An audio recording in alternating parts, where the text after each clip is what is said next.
नव्या महाराष्ट्राची नवी बातमी महाराष्ट्र मेट्रो न्यूज। आसाने येथे भक्तिमय वातावरणात कान्होबाई मातेची स्थापना। खानदेशातील पारंपरिक व श्रद्धेचा उत्सव असलेल्या कान्होबाई माता उत्सवानिमित्त नंदुरबार जिल्ह्यातील आसाने येथे मोठ्या भक्तिभावाने कान्होबाई मातेची स्थापना करण्यात आली। यावेळी परिसरातील महिला, पुरुष, ज्येष्ठ नागरिक तसेच बालकांनी उत्साहाने सहभाग घेतला। कान्होबाई मातेची विधिवत पूजा अर्चा, आरती व नैवेद्य अर्पण करून स्थापना करण्यात आली। यावेळी घरातील तसेच भाऊबंदकीतील सदस्य एकत्र येत पारंपरिक पद्धतीने रोडचा नैवेद्य दाखवण्यात आला।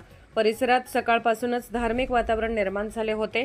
कान्होबाई माता उत्सवाला खानदेशात जुनी परंपरा असून जळगाव, धुळे, नंदुरबार तसेच नाशिक जिल्ह्याच्या काही भागात हा उत्सव श्रद्धेने साजरा केला जातो।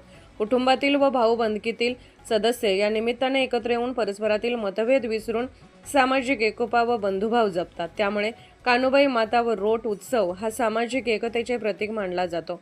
आसाने येथे झालेल्या कान्होबाई माता स्थापनेच्या कार्यक्रमामुळे परिसरात भक्तिमय वातावरण निर्माण झाले असून भाविकांनी मोठ्या श्रद्धेने मातेचे दर्शन घेतले। पारंपरिक पद्धतीने पूजा अर्चा व आरती करून मातेचा जयघोष करण्यात आला। ब्युरो रिपोर्ट मुरलीधर माळी, मालपूर, जिल्हा धुळे।